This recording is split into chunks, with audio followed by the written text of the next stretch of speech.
1623년 왕위에 오른 인조는 명을 중시하고 후금을 멀리하는 외교 정책을 펼친다. 이를 못마땅하게 여긴 후금은 1627년 조선을 침략한다. 인조는 강화도로 피신했으나 결국 후금과 형제관계를 맺는다. 1636년 후금은 청으로 국호를 바꾸고 신명정책을 취하는 조선에 군신관계를 요구한다. 인조는 청의 요구를 거절하고 전쟁을 치르지만 결국 항복하고 만다. 인조는 왜 굴욕적인 선택을 했나? 전쟁 없는 세상을 꿈꾸기에 전쟁을 연구합니다. 뉴스멘탈의 전쟁과 사람, 안녕하세요, 허준입니다. 안녕하세요, 강민주입니다. 지난 시간 저희가 정묘호란을 통해서 우리의 역사를 살짝 들여다봤습니다. 그런데 길지도 않습니다. 9년이 지난 후 또다시, 그것도 아주 추운 겨울, 다시 한번 청나라가 조선을 침략을 합니다. 그리고 인조가 파천까지 했죠. 네, 바로 병자호란 이야기인데요. 후금이 세력을 키우고 있을 때 우리 조선은 세력 다툼으로 나라가 어지러웠습니다. 그래서 오늘은 우리에게 굴욕의 역사로 기억되고 있는 병자호란에 대해서 얘기를 나눠보겠습니다. 임용환 소장님, 태상호 기자님 모셔보겠습니다. 안녕하세요. 안녕하세요.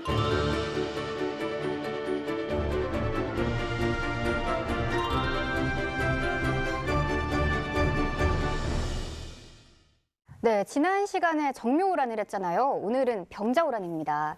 제 얕은 지식에 의한 바로는 정묘호란은 후금이 쳐들어온 것이고 병자호란은 후금에서 청으로 이름을 바꾼 청나라가 쳐들어온 것이라고 알고 있는데 맞나요? 네, 정확히 맞습니다. 1636년 4월에 후금의 왕이었던 홍타이지가 황제로 즉위합니다. 그러면서 국호를 청으로 바꾸죠. 그러니까 이제 조선 관계도 달라지는데 정묘호란 때는 처음에는 이제 명하고 단교하라고 그랬는데 조선이 못하겠다. 자식이 어떻게 아버지를 바꾸냐. 그러니까 그래 뭐 좋아. 그러면 우리를 형으로 해. 형제는 뭐 있어도 같으니까. 되잖아. 그건 위아래가 아니라 약간 그 같은 라인이니까. 그렇죠. 네. 그래서 형이 황제로 승격했기 때문에 네. 양제 태계를 해야 되는 거죠. 누가 아버지가 될 것이냐. 이렇게 하면서 조선하고 이제 갈등이 벌어지게 됩니다. 그러면 우리가 허락을 안 한 건가? 조선으로는 왜 쳐들어온 거예요? 정묘호란 후 국호를 청으로 바꾸기 전에 명의 북경을 공격하는 시점이었어요. 그런데 조선은 친명주의를 아직까지 유지를 하고 있었죠.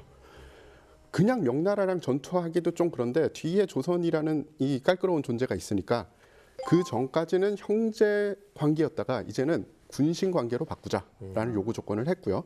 그냥 그것만 하기도 또 요건 모자라. 그래서 황금 그리고 전마 그리고 정병을 요구를 한 거죠. 그러니까 뭐 형제도 형제지만 이제는 바쳐라 이러니까 조선 입장에서는 이거는 좀 곤란한데 이렇게 된 거죠. 그렇죠. 이제 그렇게 되면 그게 아버지의 나라를 치는 게 아니냐 이렇게 되는 거예요. 근데 또 아버지의 나라 그러면 자꾸 좀 기분 나쁘실 분이 있을 것 같은데 이게 뭐 군사적 동맹이라는 게 원래 종속 관계라는 게 있을 수 있으니까 그래서 조선에서는 일단 그걸 못 하겠다라고 하고 근데 이제 다만 지나고 나서 보면 당시 조선은 청나라하고 정상적인 무역을 하는 것도 종속이라고 생각했어요. 왜냐하면 이게 우리는 무역 같은 거 안 하는 나라니까. 네네네. 그리고 후금 쪽에서는 무역하자는 건데 우리는 이게 착취예요. 그러니까 이거 나중에도 문제가 되는데 사회 체제가 다르다 보니까 우리는 이게 무역으로 이해가 안 되는 거죠. 그래서 이제 참다 너 정말 이러면 우리는 죽더라도 한번 붙겠다라고 청나라에다 선포를 한 게 아니고 전국에다가 교주를 뿌렸는데 이걸 청나라 사신이 탈취해서 가져갑니다. 뭐 그리고 하여간 돌아가는 판세를 보니까 아무래도 한번 침공하겠다 싶어서 서로 이제 뭐랄까 이렇게 논의가 오고 가다가 결국은 이제 전쟁으로 발전하게 되는 거죠.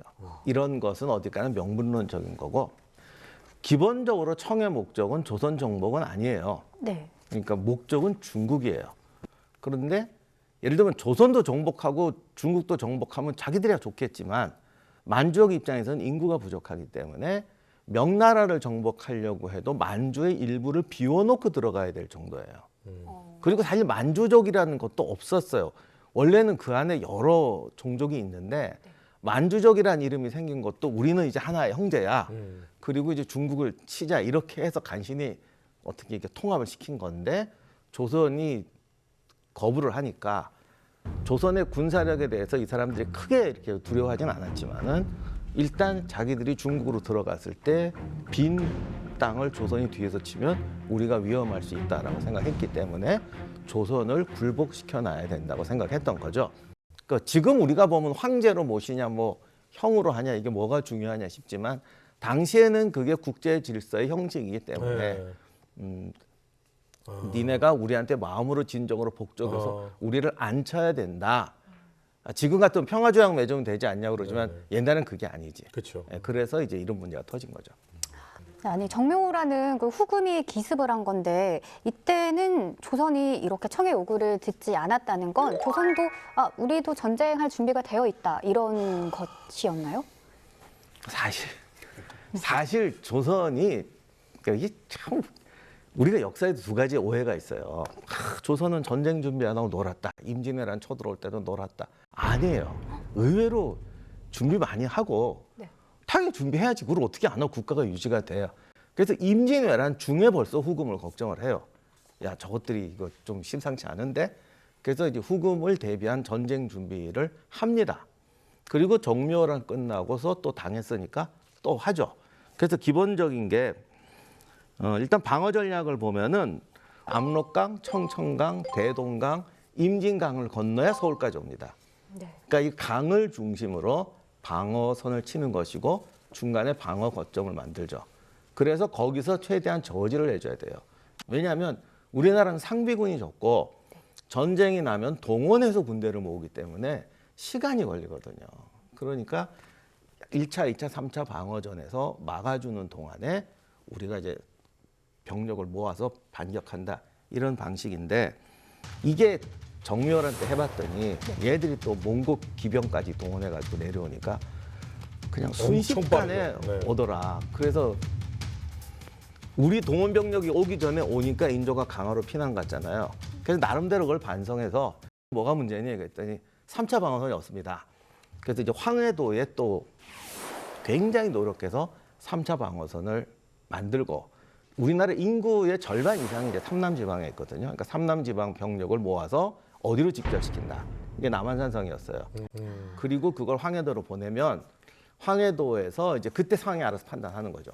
뭐 그때까지 압록강에서 버티고 있으면 압록강으로 병력을 올려주는 거고 코앞까지 왔으면 거기서 막는 거고 뭐 이런 나름대로 준비를 한다. 그리고 압록강에서 막고 있었으면 지금의 역사가 달라졌죠. 그러니까 가정은 해야 되니까.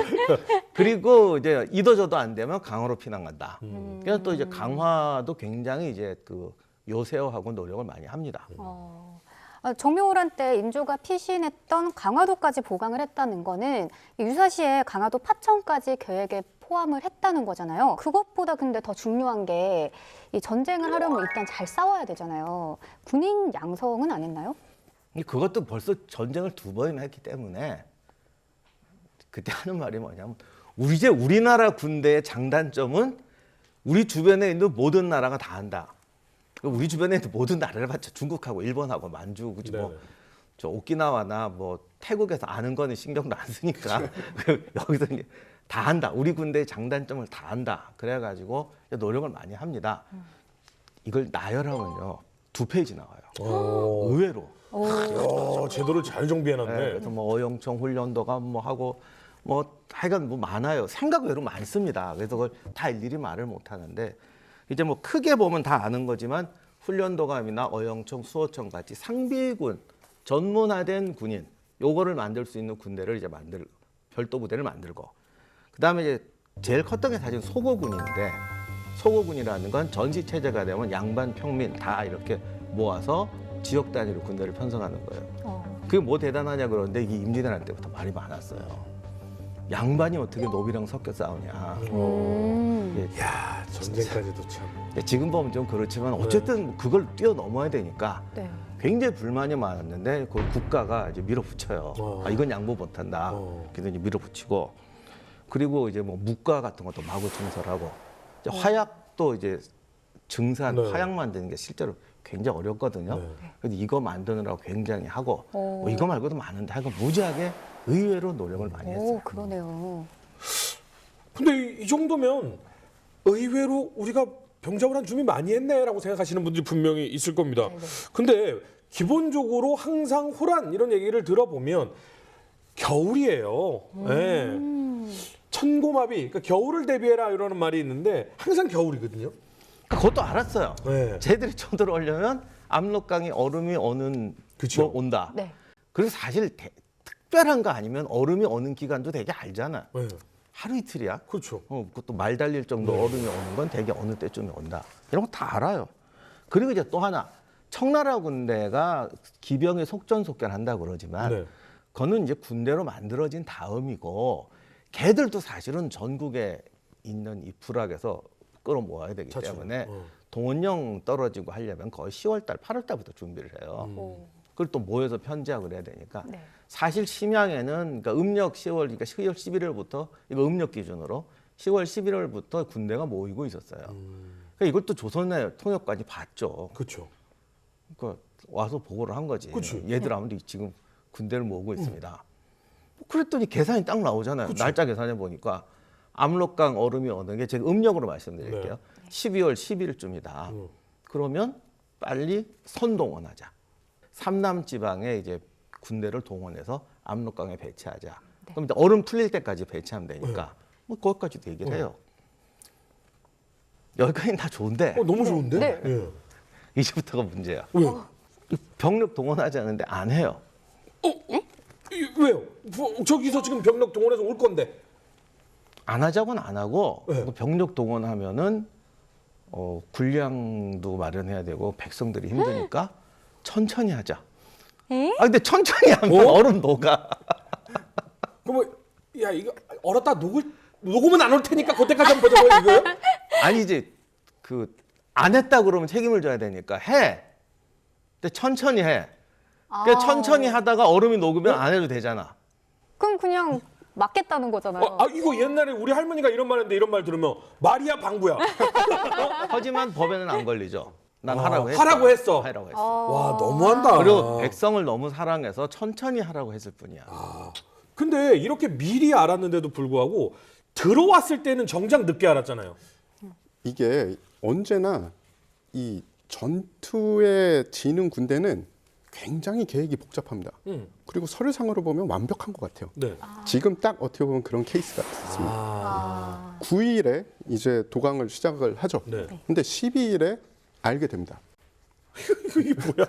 근데 그 아까 박사님이 말씀하신 것처럼 사실은 그 전에 첩보가 있었어요. 모든 전쟁은 전쟁이 발발됐을 때는 그 누구도 압니다. 전쟁이 언제 발발할 건지 그 첩보를 잘 알고 가공을 해서 네. 이걸 대비를 해야 되는데 벌써 전쟁이 발발하고 적이 국경을 넘었으면 이미 늦은 거죠. 그러니까 사실은 시작을 할 때쯤은 언제인지 알고 있었는데 대비가 느렸는데 정작 들어온 다음에는 보고가 늦기 시작하네요. 아니, 정묘호란 때도 그렇지 않나요? 보고가 늦은 건 아니고 당시 무전이 없기 때문에 그 정도면은 하여간 빠른 편이에요. 다만 더 빠르게도 할 수 있었는데 네. 그런 준비를 안 해놨어요. 옛날에 하던 그대로 한 거죠. 근데 또 상상 초월이잖아요. 이쪽이 뚫고 들어오는 속도가. 그게 이 문제인데 청나라 군대는 그것까지도 알았죠. 조선의 이 파발의 연락 속도가 어느 정도라는 걸 아이고. 알고 이것 말하면 특별 기동 부대를 편성을 해가지고 그러니까 얘들은 이미 조선의 대책을 다 알아요. 그래서 파발이 오는데 12일에 침공했습니다 왔는데 그때는 벌써 그 순안에 와 있었어요. 그 특별 기동 부대가 그 순안이 어디냐면 안주하고 평양 사이예요.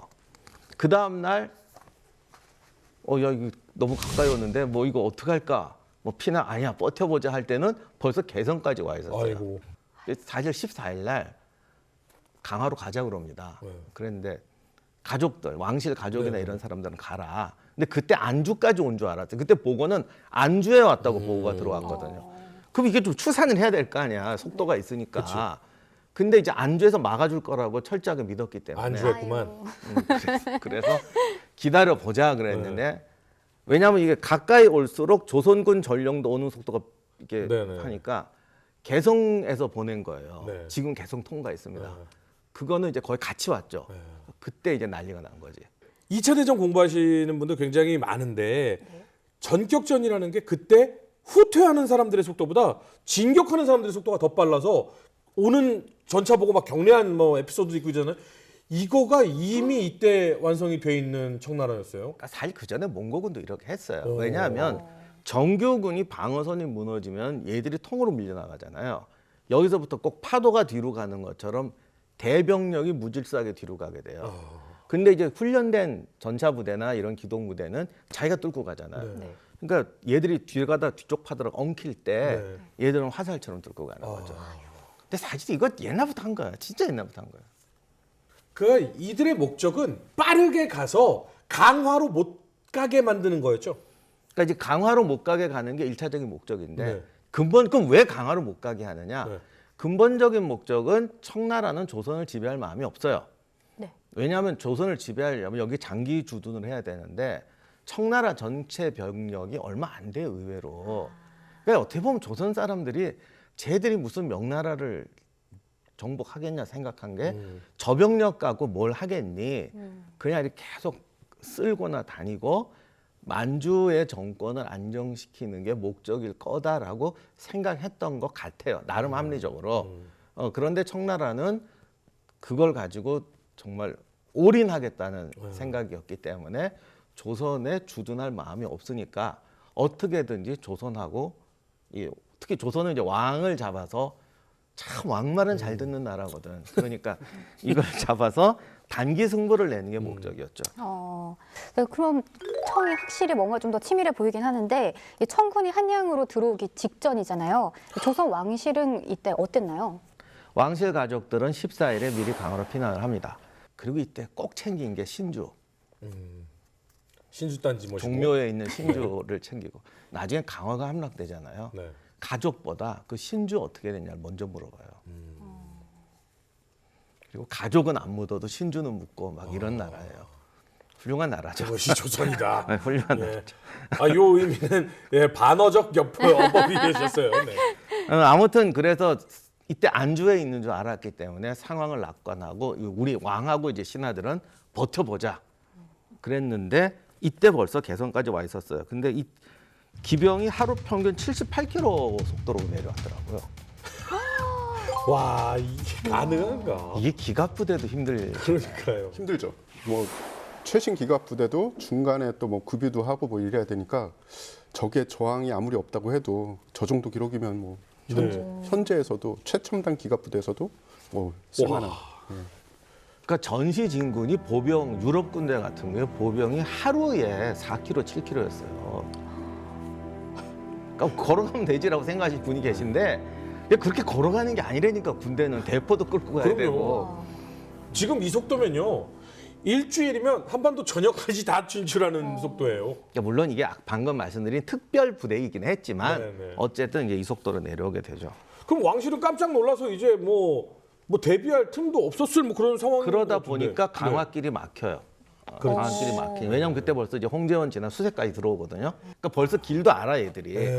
그 전에 조선의 사신으로 뻔질나게 온 사람이 용골대하고 마부대인데 그 길을 다. 근데 그것도 좀 생각을 해봤어야 되는데 얘들이 왜 이런 애들을 사신으로 보낼까? 왜냐하면 조선은 지금 생각하시면 안 되는 게 옛날엔 길이 그렇게 많지는 않습니다. 그럼요. 그러니까 그 뻔한 길이에요, 그게. 그리고 지금보다 롤링이 굉장히 심해요. 네. 그래서 하여간 그 뻔한 길인데 우리는 어떻게 생각하냐면 야, 저것들은 저렇게 무식해하고 우리는 사신으로 본다면 최고 지식인을 보내는데 저것들은 아주 무식한 깡패들을 보내는구나. 근데 진짜 현장 네, 담당자들이. 탐사하는. 예, 그래. 그거 뭐 이름도 그 제가 한자 영어가 아니면 요즘 말로 하면 뭐 마 무식한 놈하고 용 무식한 놈이 온다 뭐 이런 식으로 표현할 정도로 오는데 얘들이 사실 나중에 마부대가 그 선봉부대 지휘관이었고 용골대가 전체 지휘관인데 이 조선 도로를 아주 빠삭하게 탐지를 하고 돌아가요. 지금 우리가 들어보면 서울을 사시는 분들은 아시겠지만 와 수색 홍제 여기 있잖아요. 저희가 그만큼 이게 오래된 그 길 라인인데 근데 저는 한 가지 궁금한 게 아니 정묘호란 때 그렇게 당하고 이게 안 되겠다. 그래서 다 막아야겠다라고 해서 방어진지도 더 보강을 하고 예, 철두철미하게 준비를 했다라고 했잖아요. 그 문제가 철두철미하게 보강은 했죠. 준비를 했습니다. 네. 네. 근데 조선의 시야에서 철두철미하게 준비를 한 거죠. 조선식 철두철미용. 예. 문제는 적을 대비해야 되는데 예. 우리 생각을 많이 집어넣은 거예요. 일단은 이 전투는 사실 군인들이 하지 않습니까? 아, 그렇죠. 군인들이 경험 많은 군인들이 어마어마하게 중요합니다. 그렇죠. 그런데 그러니까 10년도 되기 전에 전쟁이 한 번 있었음에도 네. 너무 많은 수의 이 군인들이 벌써 죽었고 아이고. 그리고 이제 새로 뽑은 군인들인데 어, 훈련을 시켜야 되잖아요. 그렇죠. 제대로 된 훈련이 될 수가 없었어요. 특히 그 전에 전쟁에서 어떤 점이 좋았고 어떤 점이 나빴고 이런 사후 강평이 엄청나게 중요합니다. 특히 패전일수록 우리가 진 전투일수록 그렇죠. 네. 그래야지 살아남은 사람들이 이렇게 해야 살아남는다. 그럼요. 이런 교훈을 계속 그럼요. 물려줄 수 있거든요. 네. 그런 점이 굉장히 모자랐고요. 안 했어요? 당구를 저도 그렇게 반성하는 당구 연습을 하시는데 이 문제가 이런 뭐 복기라고 뭐 이 바둑에선 복기라고 그렇죠. 하고 네. 당구에서도 반성 당구 하시잖아요. 그렇죠. 근데 조선은 문화가 그렇게 그런 문화가 있지는 않았던 것 같아요. 아쉽게도. 전쟁에 있어서는 정말 아쉽네요. 이게 얼마나 중요하냐 하면 전투에서 살아남을 수는 있거든요. 근데 그 살아남은 방법이 잘 된 건지 못 된 건지 이걸 알아야 됩니다. 비겁하게 살아남는 법도 있어요. 근데 비겁하게 살아남는 법이 정상적이라고 생각하면 다음 전투에도 그렇게 행동을 합니다. 즉 강화도로 가는 걸 얘기하시는 거예요? 일반 병사들이. 아, 병사들이. 네, 네네네. 강화도는 뭐 전략적으로 들어간 거라고 네. 생각하고요. 그런데 이 강평을 제대로 해서 이런 행동은 좋았고 이런 행동은 잘못됐다라는 게 전파가 되고 네. 모두 다 인지를 해야 그 다음에 제대로 된 건설적인 그렇죠. 전술을 하죠. 그런데 그런 게 좀 미흡했습니다. 아이고. 전에 어느 다큐를 봤는데 첫 전투에 투입된 어느 외국인 부대의 이제 회고담, 소대 네. 회고담인데 자기도 얘기를 하잖아요. 뭐 그때 이랬다 저랬다. 근데 이렇게 말하는 걸 들어보면은 확실히 그 순간 다들 허둥지둥했는데 네. 그 순간에 뭔가 자기 개발이 될 것 같은 사람이 있고 그 순간을 못 견디는 듯한 사람이 첫 번 총알 떨어질 때 행동에 벌써 나오더라고요. 나중에 쭉 지나고 그 사람들이 어떻게 사나 얘기를 보니까 네. 역시 그 무슨 공적을 세우고 이런 게 아니에요. 천전투에 가서 우왕좌왕 하는데 네. 그래도 그 좀 이렇게 제대로 했던 사람은 군에 남아서 부사관이 돼 있고 뭔가 비관적으로 행동한 사람은 때려치고 아예 다른 다른 길로 가서 저때 좀 막 이렇게 병사도 잘한 것 같은데도 이렇게 뭐 공포에 질려 잘하는 거 있잖아요. 네. 그렇죠, 그렇죠. 뭐 알코올 중독자가 돼 있고 막 그때는 어떻게 했는데 못 견디는 거예요. 트라우마. 근데 상황상 이미 홍제 수색이면요 파발마와 같은 속도로 진격하고 있는 이 청나라 군대면 인조 같은 상황에서는 이거 강화로 가다가 잡힐 것 같은 느낌이 들거든요. 그때 벌써 이 논의가 이제 막 여러 네. 가지가 나와요. 그러니까 적은 소수일 거다. 네. 그러니 이제 우리도 그 정도 병력은 있다. 500명이 없겠어? 어, 그러니까 도감군 500명 그때 모래내로 보내서 모래내로. 싸우자. 어. 쟤들 싸울 수 있다. 그래서 거기서 이제 막고 강화로 가자. 그게 아마 강화로 가는 제일 빠른 길이었나 네네네. 봐요. 그러니까 근데 좀 찝찝하잖아. 그때 지면 어떡해. 그랬더니 이해안이 저 남쪽으로 남태령 넘어서 아래쪽으로 돌자. 지금의 사당 남태령 그쪽으로 넘어서 과천 경마장 그렇죠, 넘어서. 그렇죠. 예, 예. 그 삥 돌아서 가자. 네, 네. 근데 불안하지. 그리고 제3의 방안이 포기하고 남한산성으로 가자. 왜 남한산성이죠? 그때는 남한산성이 원래 삼도 집결지. 징병의 집결지였기 네. 때문에 요새화를 많이 시켜놨어요. 아, 제일 예, 튼튼하다고 아까 그러니까 생각했군요. 전쟁 준비하면서 가장 준비를 많이 한 곳 중에 하나였어요. 근데 다만 이 목적이 왕이 들어와서 하려는 건 아니었고 그 삼도의 징병들을 네네.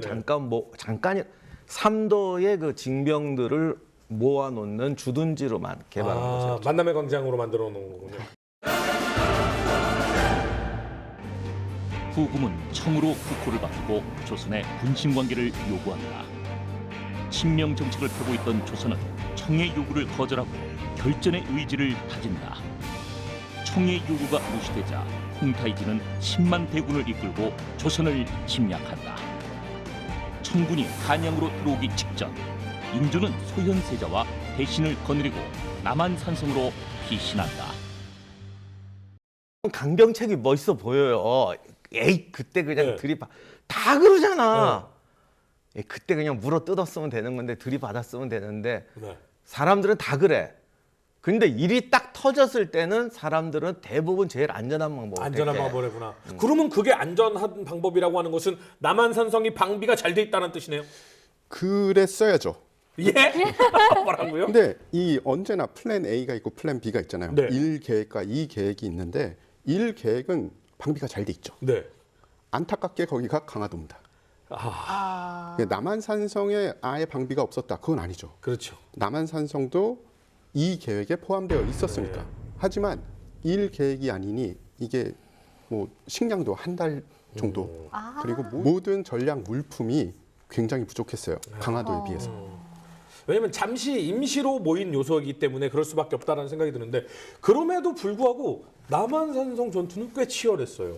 그렇죠. 그러니까 아무튼 거기가 군 집결지였기 때문에 나름 준비는 꽤 돼 있었고 아무튼 그동안 만들어 놓은 군대가 있었기 때문에 임진왜란때 피난 가는 거하고는 다르게 서울에 군대가 있으니까 이제 남한산성에 예기치 않게 오게는 됐지만 그 남한산성 자체에 그 지금으로 하면 남한산성 사단이라고 할 수 있는 수호청도 있었고 그리고 이제 주변 지역에 병력들이 있어가지고 한 13,000명이 남한산성에 모이게 됩니다. 오호. 네. 이 13,000명이 지금은 아무것도 아닌 것 같지만 꽤 크죠. 조선 전기 15세기, 16세기까지 조선이 동원했던 병력 중에서 가장 많은 게 2만 3만이에요. 최대 병력이 오, 임진왜란 전에. 최대 병력의 절반 이상은 모았네요. 그렇죠. 그냥 그 정도 꽤 많이 모은 네네. 거죠. 다만 이제 남한산성에 예기치 않게 오게는 됐지만 청구는 단기전이라고 생각했죠. 그건 사실 맞아요. 네. 단기전인 건. 그래서 여기서 농성하는 동안에 어차피 글로 올 군대니까 네네. 뭐 함경도, 강원도 전국 8도의 군대가 남한산성으로 집결하면 승산이 있다. 네. 우리나라가 이럴 때 좋은 게 별로 안 커가지고 네. 금방 모여. 웬만하면 3일에서 5일이면 온다. 네네. 그러니까 좀만 버티자. 그때 군량도 한 10,000석 가까이 있었어요. 오. 그래서 한 달 먹을 식량은 있었어요. 그러니까 될 거다 생각하고 버티게 됩니다. 기록에 따라서는 또 남한산성에 처음에 들어가 놓고선 강화도로 가는 게 낫지 않겠냐 그러면서 안에서 소랑설레가 엄청 많았고 가려고 돌파 시도를 한번 하는데 어. 바로 이제 나와요. 그래서 이제 그 과천길로 가자고. 네. 그러니까 원래 이게 사람이 거듭 말하지만 닥치면 네. 3, 2, 1로 해. 근데 딱 돌아서면 말은 1, 2, 3으로 해. 그렇죠, 그렇죠. 근데 이거는 절대 남을 비웃지 말고 나도 그런다는 걸 잊지 말으셔야 돼요. 여러분 시험 봤던 거 기억 안 납니까? 결국은 첫 번째 찍은 거 아니고 다음 거로 번호 바꿨다가 틀리잖아요. 이게 남 얘기할 게 아닙니다. 내가 진짜 마지막 시험까지 한번 해봤거든요. 왜 꼭 고치면 틀리잖아. 그래서 맞아요. 정말 마지막 시험 때 한번 실험적으로 고쳐보자. 네. 이게 분명히 처음이 맞을 것 같은데 한 번은 맞지 않을까. 그래서 고쳤는데 역시 틀리더라고요. 그럼요. 아니 근데 기자님, 이 남한산성에서 그래도 잘 버틴 게 실전에 영향이 좀 있었다. 왜냐면 계속 치고받으면서 실전이 좀 있었다는 얘기가 있는데 실제로 실전을 한번 거친 부대와 그렇지 않은 부대 차이가 큰가요? 그죠. 전쟁터를 가본 제 경험을 바탕으로 말씀을 드리면 네. 일단 그 누구더라도 실전에서 살아남으면 아 내가 살아남았다. 네. 난 이제 이 고참 병사야. 이런 자신감을 느끼게 돼요. 그쵸, 아무래도. 그런데 여기서 이제 또 개개인별로 반응이 또 나뉩니다. 자신감을 어떤 사람은 태어나면서부터 군인이 아닌 사람들이 있어요. 이런 사람은 성향이. 예, 계속 첫 번째 전투에서 아슬아슬하게 살아남았지만 죽은 것들을 생각하죠. 그럴 것 같아요. 나도 언제든지 죽어서 저렇게 시체가 될 수 있어. 이런 사람들은 사실은 그 뒤로는 군인으로서 아주 큰 역할을 못해요. 그럼 걸러지게 되겠네요. 그러면. 그렇죠. 그래서 되게 재밌지만 세계 전쟁사에 뭐 10만 대군을 동원했다. 네. 그래봤자 어차피 내가 쓸 수 있는 병력은 1만이야. 그게 그런 이야기입니다. 네네네. 그렇다고 이 역할 못한다고 다 빼버리진 못하잖아요. 뭐 비전 투요원으로 돌리겠죠. 네, 네. 남한산성에서도 밤에 야습을 네. 계속적으로 시도해서 그런 이제 병사들이 생기기 시작한 거예요. 네네. 어느 정도 전투력도 갖추고 네네. 이제 어떻게 하면 살아남는다. 네. 그런 식으로 해서 이제 전우들과 이제 전우회가 생기는 거죠. 끈끈해지지 이러면. 네. 쓸만한 병사들은 생기지만 문제는 이제 쓰지 못할 병사들도 생기는 거죠. 그렇죠. 그게 바로 전투라는 거죠. 그때도 MBTI가 있었으면은 네. 좀 낫지 않았을까? 테스트하고 들어가. 그래서 이제 들어가서 방금 기자님 말씀하신 대로 조선군이 야습을 해요. 좀 이렇게 나가서 막 성밖에 나가 싸우는데 하다 보니까 이제 재상들도 막 그래요. 나 이런 군대 처음 봤습니다. 우리가 이렇게 잘할 줄 몰랐습니다. 우리 군대가 이런 건 줄 저도 처음 알았습니다. 막 장군들도 그래요. 용사들도 튀어나오고 병살도 숙달이 되고 야 이럴 줄 알았으면 처음부터 훈련 좀 시켜서 좀 세게 붙어 볼 걸 뭐 이런 이제 소리까지 하게 되는데 이게 1번이 정답이었는데. 근데 나중에 이게 사실은 거꾸로 역작용이 되는 게 이러다 보니까 안에서 그 척합파들이 더 기세가 세져요. 싸워볼 만한데. 이거 다 너 때문이야. 네가 쟤네들 세고 우리 약하다고. 그래서 이렇게 된 거야. 근데 자기도 안 한 건 마찬가지거든. 그렇죠. 이게 그거 안 한 건 마찬가지인데 그렇게 돼서 이제 되는데 아무튼 이게 대규모 작전을 할 수 있는 상황은 아니었고 이것도 이제 비관적으로 당시에 남한산에서 비관적으로 얘기하는 사람들은 이게 야습이고 그러니까 그렇지 여기서 전 벌판에 내려가면 우린 절대 못 이긴다. 또 이렇게 말하는 장군들이 있어요. 네. 그러면 또 패배론자로 몰려요. 넌 항상 머릿속에 패배밖에 없어. 왜 해보지도 않고 그래? 그러면 이거 한 번 해보면 우린 끝이야.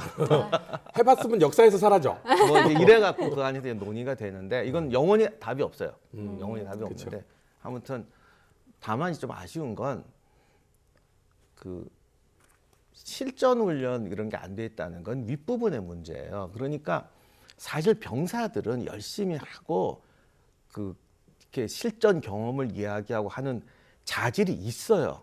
근데 이게 상부에서 정책적으로 납득이 안 되는 거예요. 그러니까 아까 기자님이 하신 얘기는 우리 백성이나 군대가 그런 게 아니라 윗부분이 문제인 거예요. 맞아. 그래도 밑에서 그렇게 하는데 그러니까. 전달이 안 돼요. 네, 조선군이 여튼 생각보다 능력 발휘를 잘하면서 버텨주고 있었습니다. 그러면 그 팔도 병력을 결국 어떻게 되나요? 남한산성으로 집결을 하나요? 이건 뭐 그냥 간단히 말씀드리면 전쟁에서 절대 하지 말아야 될 게 내 동선을 예측하고 가는 거예요. 남한산성이 있으니까 오는 길이 뻔하잖아. 그렇죠. 그리고 팔도 연합군이 왕이 위험하다 그러니까 다 따라와요. 그래서 완전히 각계격팔당한 거예요. 아무래도 그렇죠. 오는 조금 길이 쉬우니까. 중부 쪽으로 올 것이냐 경부 쪽으로 올 것이냐 뭐 이렇게 라인들이 좀 정해져 있으니까 그렇죠. 각계격파를 당하기 시작하는 건데 그 와중에 더 힘든 게 겨울이다 보니까 식량 수급이 또 원활치 않았을 거 아닙니까? 그죠. 식량 수급도 문제인데 일단은 날씨 자체도 문제입니다. 춥죠. 이 실제 전투에서 추위가 얼마나 큰 변수로 작용을 하냐 하면요. 일단 부상을 당하면 네, 출혈이 나죠. 그렇죠. 네, 칼에 찔리든 화살에 맞든 창에 찔리든 피가 납니다. 그러면 피가 많이 빠져나가면 이제 그 뒤따라와서 쇼크가 와요. 네, 쇼크가 온 다음에 저체온증이 옵니다. 네, 저체온증이 왔을 때 벌써 춥다. 네. 그럼 살릴 수 있는 사망이죠. 방법이 없는 거예요. 게다가 아까 좋은 말씀 해주셨는데 식량이 없다. 되게 중요한 요소입니다. 추웠을 때 만약에 이 정량 이상의 식량을 먹을 수가 없다. 그러면 추위는 훨씬 강하게 느껴져요. 그리고 알맞는 피복이 없다. 그러면 이제 동사자들이 속출을 합니다. 역사적으로도 이 이후에 이 조선 땅, 그러니까 대한민국 땅에서 그런 일이 또 일어났는데 그게 바로 장진호 전투입니다. 6.25 때. 미 해병대도 사실 그때는 이 동계 피복이나 그런 작전에 필요한 물품이 충분하지 않았어요. 제대로 안 돼요. 그런데 그해 겨울에 어마어마하게 추웠거든요. 아이고. 공산군은 그나마 좀 대비를 하고 내려왔어요. 네. 많은 분들이 모르시지만 장진호 전투에서 이 양군을 제일 많이 괴롭힌 게 비전투 손실이에요. 그냥 얼어 죽은 겁니다. 심지어 굉장히 준비를 많이 하고 온 공산군 역시 이 얼어서 동사하는 경우가 너무 많았어요. 생각해보면 여름에 이렇게 한 대 맞는 것과 꽝꽝 얼었을 때 이렇게 맞는 건 아픔의 차이가 달라요. 그럼요. 그리고 아까 말씀드렸듯이 저체온증이라는 게 정말 무서운 게 지금 이 이라크, 아프가니스탄 그 더운데 그 더운 데서 병사가 총을 맞잖아요. 네. 그러면 제일 먼저 하는 게 일단은 처치를 하고 네. 그다음에 그 병사를 이 응급 담요로 쌉니다. 체온 유지. 그런데 겨울이라고 생각해 보세요. 그러니까 이 겨울에서 결국은 안에서는 식량 떨어져가고 지금 추워가고 있고 그다음에 각도에서 올라오는 병력들은 각해입혀당하고 결국은 홍타이지가 직접 내려와서 인조에게 결단해라 안 그러면 끝낸다 이 지금 이런 최후의 통첩까지 하죠. 네, 근데 이제 다만 이제 우리나라 사람들이 요즘은 진짜 안 그런 것 같은데 네. 옛날 분들이 강인하다 그런 말 많이 하는데 그 강인하긴 강인했나 봐요. 그 옷도 되게 한 벌이거든요. 네. 가만히 덮고 자고 막 그러는데 네. 그 겨울 동안에 그래도 버텨요. 한 달 동안 옷 한 벌로 다니까 막 네. 나중에 다 찢어지고 그랬다는데 안에다가 지푸라기 막 집어넣고 그 추위를 네. 이겨내서 혹한기는 넘깁니다. 아. 그래서 근데 벌써 1월 말 되니까 네. 날 따뜻해졌다고 불 피지 말라고 그래요. 자기들은 피우고 있으면 근데 아무튼 그러고도 안 얼어 죽고 그 살아남는 거 보면 옛날 분들은 확실히 있어요. 그렇게 살아서 네, 그런 거에 세긴 센 모양인데 근데 여기서 이제 청나라가 더 이상 왜냐하면 시간을 끌면 안 되니까 자기들이 네.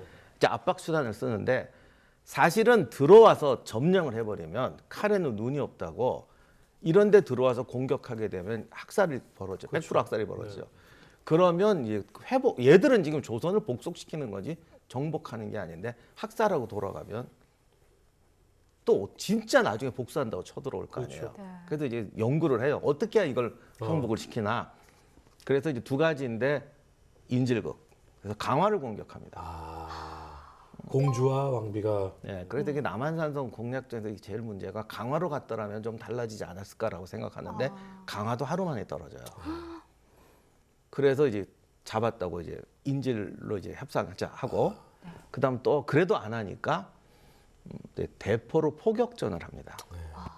근데 이게 이제 우리가 알고 있던 포가 아니라 홍위포라고 홍위포. 성능 좋은 포가 들어와서 포격을 하니까 우리가 방어 때 전혀 예상하지 못했던 전황이 벌어지는 거예요. 그리고 의도적으로 성벽을 쏘면서 성첩을 다 깨트려요. 이렇게 되니까 이제 방어가 불가능한 상태가 됐다는 걸 병사들이 알죠. 그리고 이제 최후 통첩을 해요. 며칠까지 항복 안 하면 우리도 그럼 포기하고 들어가서 쓸겠다. 이렇게 되니까 이제 기록에는 이제 병사들이 이제 반란 직전까지 갔다. 뭐 이런 요 얘기는 길게 안 하죠. 우리가 잘 모르겠는데 뭐 들리는 말로는 그때 청나라관한테 항복하지 않았으면 병사들이 들고 일어났을 거라는 말이 축 퍼져 있습니다. 예. 그래서 나가서 이제 강화를 맺게 됩니다. 그게 삼전도의 굴욕. 네. 네. 그래서 삼전도비가 있어요. 결국 예, 성문을 열고 나가서 그 삼전도에서 이제 그 황제 앞에 그 황제로 받드는 예를 하고 머리를 찧었다. 네, 그리고 근데 그 우리만 찍는 게 아니라 청나라 신하도 찧어요. 그걸 마치 특별한 굴욕으로 생각하는데 그게 원래 인사법이에요. 그러니까 그냥 그거는 황제로 모시는 예를 인사를 했다라고 생각하면 될 것 같습니다. 그리고 이제 소현세자와 복림대군을 인질로 데려가죠. 그건 왜냐하면 이거는 처음부터 얘네들이 줄기차게 요구했던 조건이었어요. 강화를 하려면 왕자를 인질로 보내라. 뭐 그렇게 해서 인질로 데려가게 됩니다. 네. 결국 조선은 청에 무릎을 꿇었고요. 청은 왕자까지 인질로 데려갔습니다. 만반의 준비를 했었지만 또 이야기를 듣다 보니까 아프기도 하지만 안타깝고 또 답답하기도 했는데요. 오늘 무얼 좀 저희가 배워가면 좋을까요? 여러 가지가 있지만 오늘 한번 드리고 싶은 말씀은 이제 군사 전략적인 면에서 볼 때 적의 입장을 생각을 안 하는 거예요. 뭐 다른 나라를 연구한다 그러면 마치 애국심이 부족한 사람처럼 몰아가는 경우가 요즘 그래도 좀 덜한데 제가 학생 때만 해도 참 심했어요. 서양사 전공한다 그러면 넌 애국심이 없구나. 뭐 심지어 이런 말 하는 경우도 내가 봤으니까. 우리나라에 대해서는 아니. 근데 전쟁이라는 건 기본적으로 적한테 맞추는 거야. 쟤들의 목적이 뭔지, 쟤들이 무슨 생각을 하는 건지. 그건 손자도 그랬어요. 적한테 맞춰야지 내 마음대로 하는 게 아니거든요. 저는 정묘호란 뒤에 두 나라가 너무 다른 점을 느낀 것 같습니다. 청나라, 그러니까 후금에서 청나라가 됐죠. 청나라는 어느 정도 자기가 이룩할 거를 이룩했음에도 굉장히 철저하게 분석을 했어요. 우리가 뭐를 잘못했고 뭐를 더 했으면 좋겠다. 조선은 안주했던 것 같아요. 강화도에서 이 정도 버텼으면 괜찮았잖아. 그 사건이 병자호란을 낳았다고 봐요. 네, 명분보다는 실리를 추구하고 내실을 다지는 것이 중요하다라는 생각을 해볼 수 있는 시간이었습니다. 많은 사람의 눈, 제3자의 눈으로도 철저한 준비 항상 해야겠다라는 생각이 듭니다. 뉴스멘터리 전쟁과 사람, 다음 시간엔 조금 더 흥미있는 주제를 가지고 다시 돌아오겠습니다. 시청자 여러분 감사합니다.